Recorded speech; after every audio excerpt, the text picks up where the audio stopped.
All I can hear at the moment is birds down in the drainage line. There was a fairly impressive growl from my stomach, but that's not particularly interesting to you.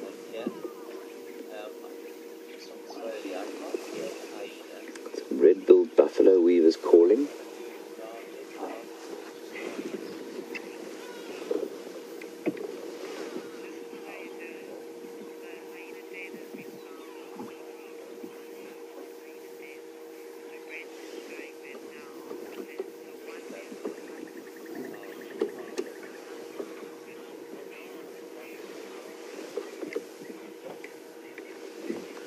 So not a lot going on here.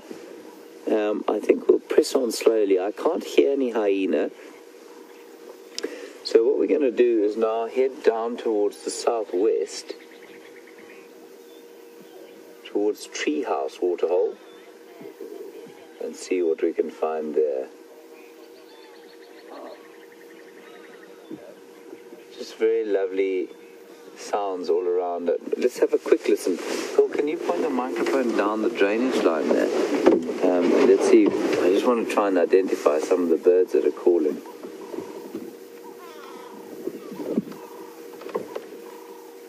So you can hear the grey go-away bird. Quack, quack.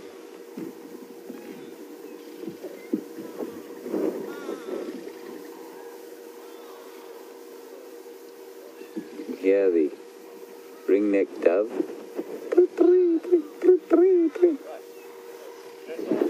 A laughing dove.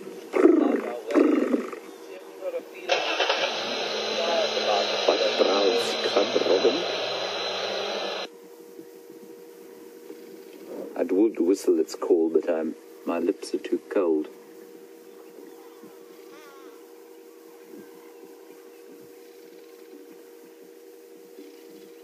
And now the earth is just starting to exhale after the evening. Starting to relax. Right, let us press on gently about our way. It's definitely got a feeling of quiet about it, does this morning. So we'll have to see if excitement occurs or if we must just enjoy the peace of the day.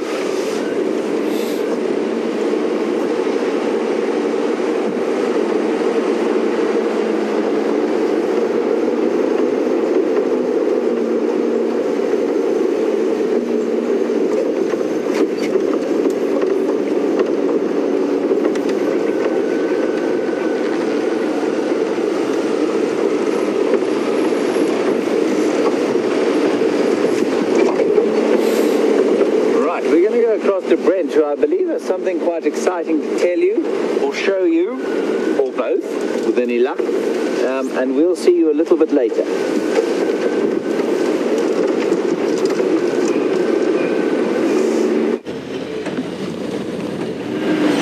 Welcome back. We've decided to come check those hyena dens, and there's no sign of the drag marks coming out here. The last drag mark was sort of about 900 meters to my north here.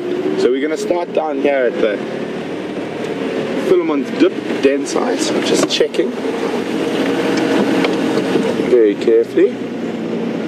Doesn't look like anything's being dragged in here yet, but always worth a squiz.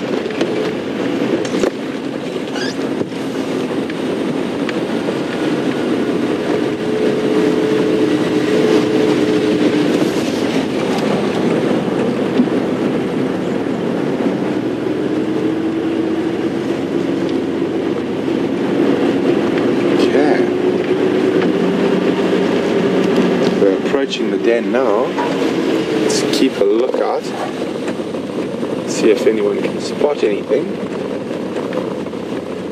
I hope your eyes are peeled, guys. I'm not seeing anything yet, but that doesn't mean no one's at home.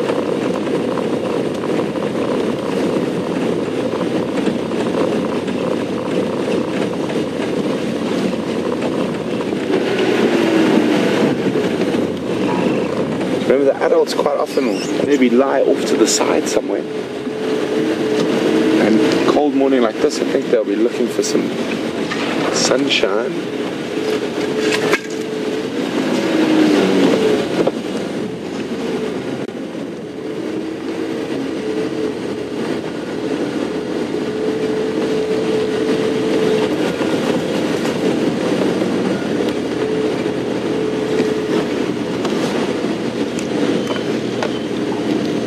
James was on Gallagher shortcut, heading sort of south towards the drainage behind Gallagher camp.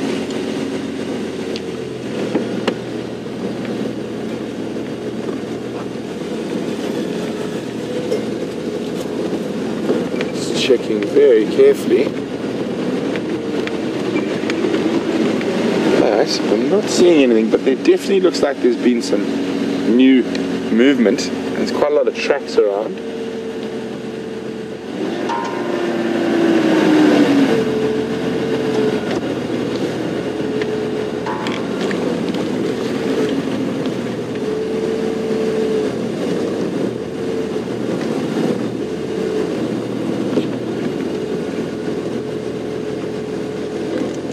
So we left those female leopard tracks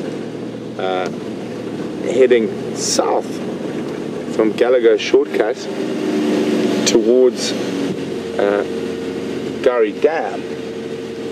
So I know James is around that area and he's going to check there for me while we try to see if we can find what the story is with these hyenas. I was pretty confident we were going to find a hyena here.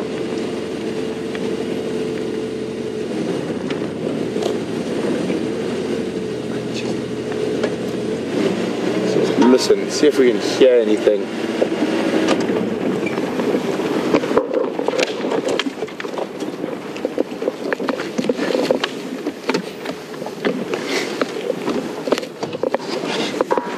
But we can definitely see there's been some usage and lots of fresh tracks around this den. Maybe we're a little bit late. Gone to bed already. Been a busy night.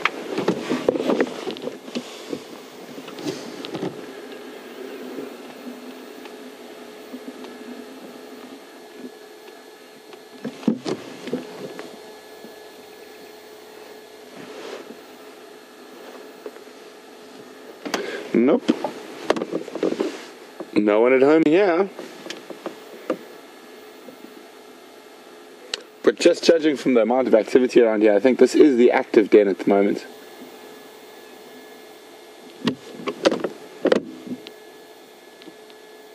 Okay. The search continues.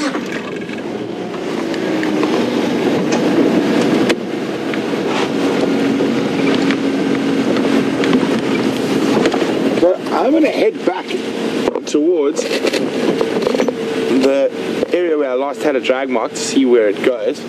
And in the meantime, we're going to cross across to James, who is, I'm sure, doing his level best to try find those leopard tracks again, and maybe show you something to do with a little installation. So over to James, and we'll be back a little later on the safari.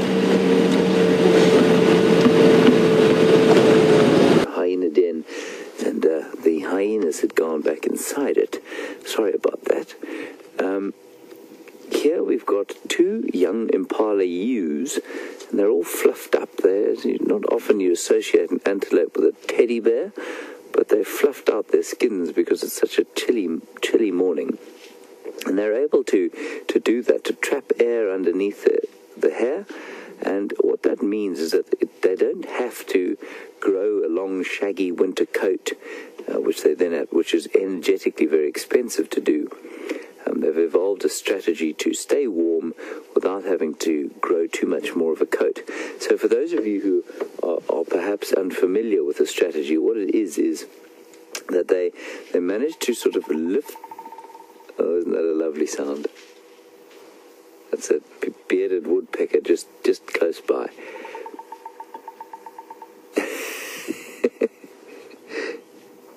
He's found an excellent drum to play on. So what they do is they lift the hair off their back slightly, and what that does is it traps air underneath it, and that seems to hold quite a lot more heat inside, and so they can maintain their body temperatures.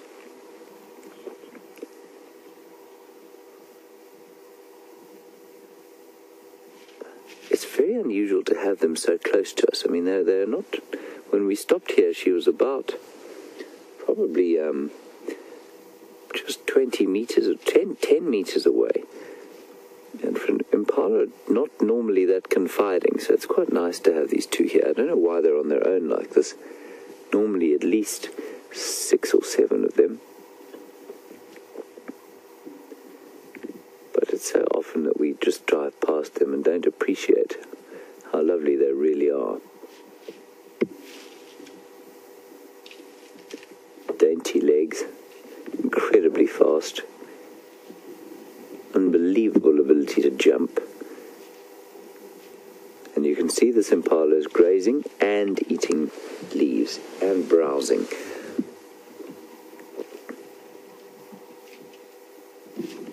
And half of what makes them so successful is that they can eat just about anything.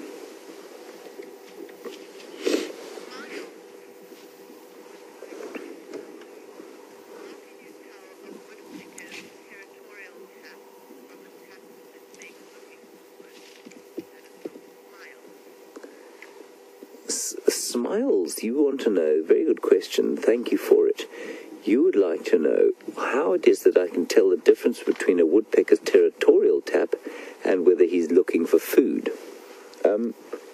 Smiles, the bearded woodpecker is the only woodpecker out here that makes a territorial tap, and when they're feeding, the tapping is much less regular and much softer. The bearded woodpecker there will find a hollow piece of hard wood, so an old lead wood possibly, and it'll be hollow so that it can be used as a sort of drum, and then they'll bash that noise out so that everyone else can hear it around the place. It's a dead hollow tree, so it's highly unlikely there'd be anything on it that would be worth eating. And so what you'll find is that the other if the bearded woodpecker is trying to eat, they'll normally be fossicking underneath the bark of a tree and just drilling away small pieces, and they do that very softly. You can hear them do it, but it's nothing like that noisy drumming on a specifically selected hollow tree. Good question.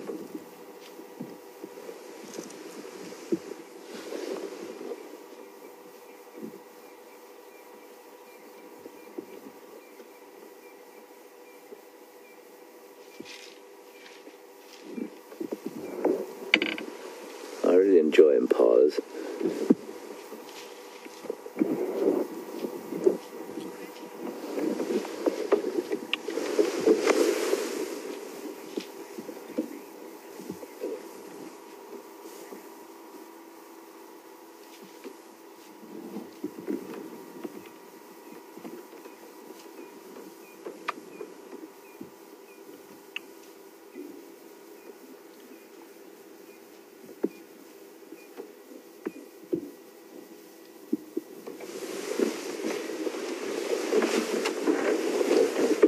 Susan, you ask an excellent question, and thank you for it. You want to know, when we're looking for predators and we find a herd of impala like this, are we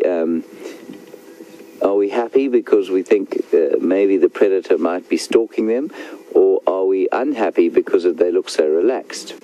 The answer is, the animals here are so they're so wary that normally it's a sense of, if they're relaxed, it's unlikely something's around. But that's probably wrong. But the number of predators to prey, obviously the ratio is far skewed towards the prey. So there are far more impala than there are leopard in the area. And so when you see a whole herd of relaxed impala, it's kind of unlikely that there's a leopard stalking, but it's certainly not impossible. And it's possibly a mental bias we have that we see relaxed impala and we think, oh, well, there can't be anything around. It's probably not necessarily correct. So very good question. All right, we're going to leave these impala and head off down the road, continue. I'm going to actually change my route slightly. I'm going to go back towards the dam and then take another route. I think I heard a leopard calling in the distance. I can't be entirely sure, but that's the sort of direction we're going to head. Okay.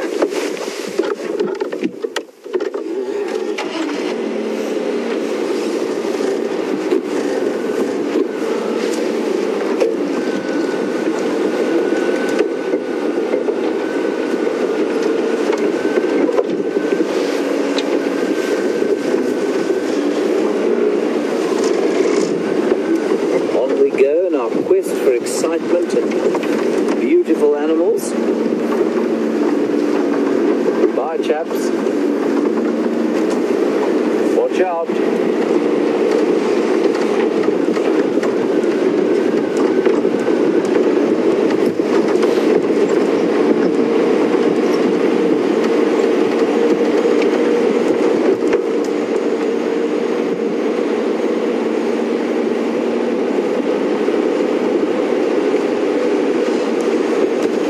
Can we just look at this leadwood tree here? So this is an old leadwood, and this is the kind of tree that a bearded woodpecker would bash out his territorial call on. And it's unlikely that there'd be anything worth eating in that tree because it's dead, and so there's no, there's not much for an insect to eat. And also, for woodpecker, the other thing a woodpecker does is drill a hole in a tree to live in. And it's unlikely that they do it in a tree like this because the wood is extremely hard and they're much easier places for a woodpecker to try and find a place to drill a hole. It's extremely dense, that wood.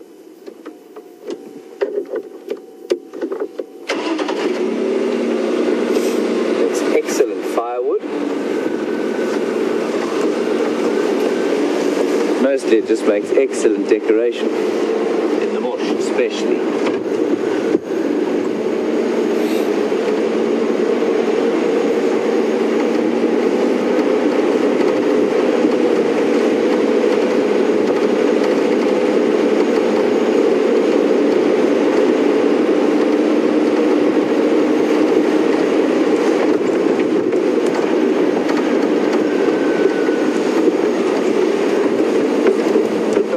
In the knobthorn there, look, there's a nest. You see it there? Yeah. There's a raptor's nest there, and it's always amazed me. I don't know what this one is. I haven't seen a bird in it, so what I suspect is that it's a Wahlberg's eagle's nest that has been abandoned for the course of the winter, and they'll come back in the summer and reuse it. I might be wrong. If any of you know what that is, I'm pretty sure that's what it is, though.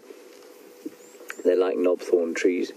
A lot of the raptors build in knobthorn trees, and I suspect it's got something to do with the fact that the thorns slightly discourage snakes from going up, but not that much. But it always amazes me how incredibly uncomfortable they look. If I was a small chick born into this harsh world, I'd hope for a slightly softer landing than a couple of spiky sticks to lay me head on.